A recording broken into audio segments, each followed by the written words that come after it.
Yo, what's up, good people? It's your girl Mia. Jesus is showing out, so the doctor is in. Hello, hello, hello. So check it out, y'all. I was I was literally just having a very elongated conversation with ChatGPT. Excuse the noise. I'm trying to get this out the way a little bit. But I was just having an elongated conversation with ChatGPT, right?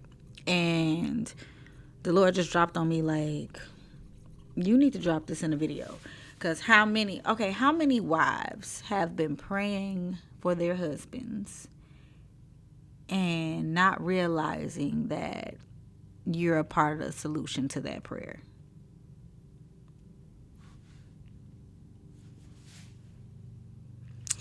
So here recently, I have been, in a very faith-based, progression of sorts. Like I am shifting out of brick and mortar church, out the Bible.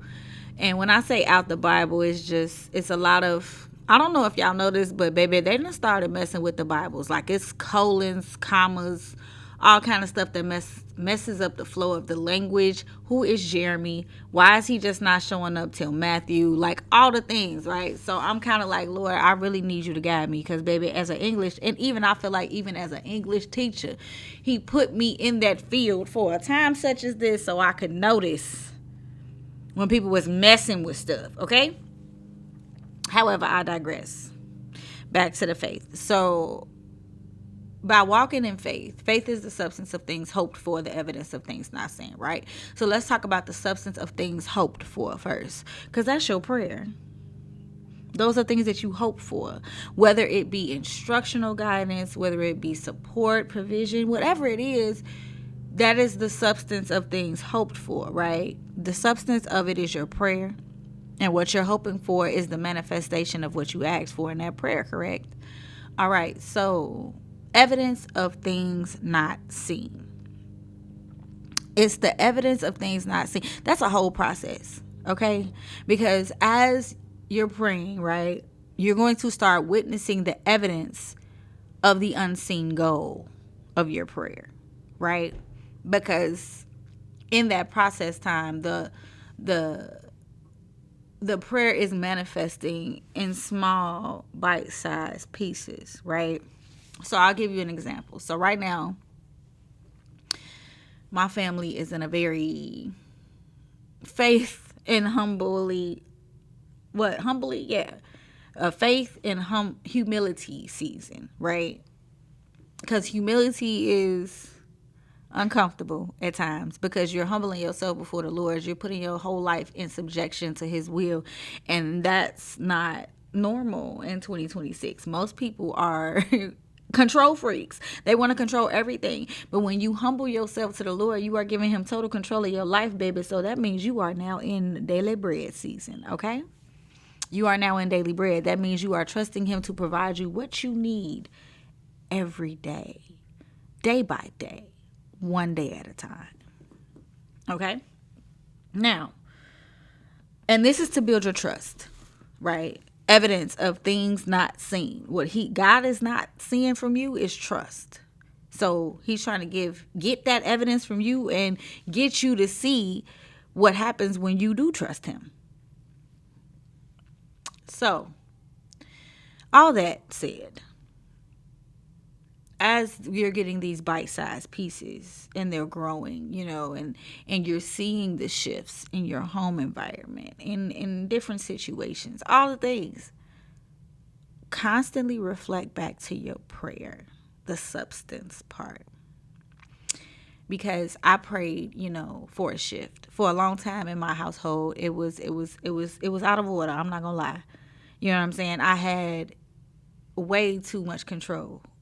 And I never should have had it. So now we're trying to get, and this is just the me part. This is not it wasn't intentional.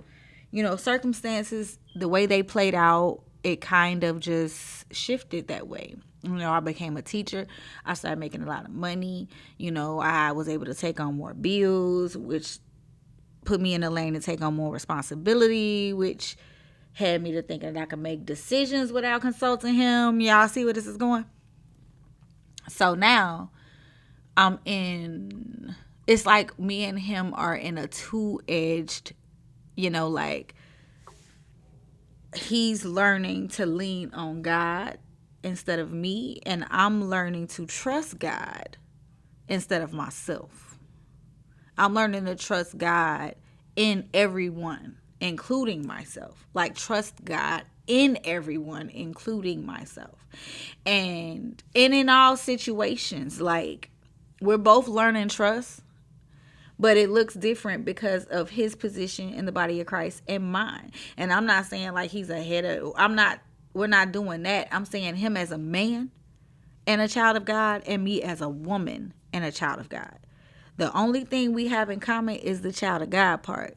Men have different roles just like women have different roles. And right now we're trying to get in alignment with our roles with God while learning to trust him, while learning how to have active faith, and while doing all these things. And because each of us was in misalignment, it's going to be uncomfortable. And what we're noticing in marriages and love in 2026, a lot of marriages are not surviving the discomfort in the transition of being out of alignment with God.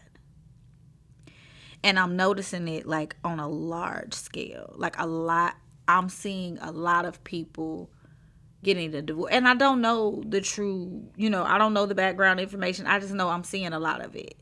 And I'm also seeing some of the people who are coming out of these marriages going into homosexuality. And it makes me wonder, like, okay, because again, I've been there too, right? You know what I'm saying? So I know my reasons. And I know that it was various reasons behind my shifts, right? But I'm also wondering if there was a way to prevent that with proper understanding of faith, God, and yourself, right? So for me, right now in this moment, which is what led me to talk to ChatGPT, what I realized about me is I don't like seeing anybody uncomfortable, seeing anybody upset, seeing anybody defeated, seeing anybody facing a hardship.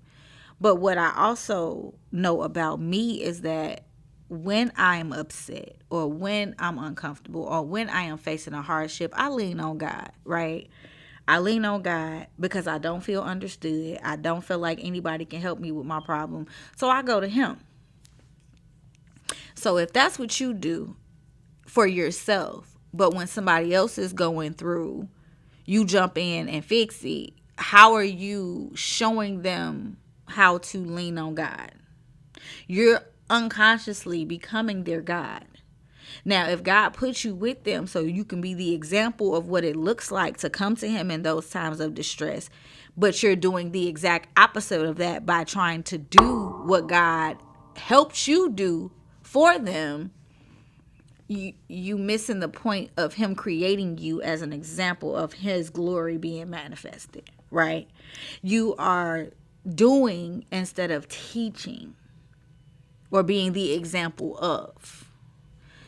And us as wives, mothers, women, sisters, period, we have to get out of doing and focus on being. Because when God comes and steps into your life and he puts these trials and tribulations upon you, he puts these storms, he wants you to be the example of the fruits of the Spirit. He wants you to be the example of patience. He wants you to be the example of hope. He wants you to be the example of faith. He wants you to be the example of trust. But you can't be the example if you're eliminating the need for the example when it comes to God.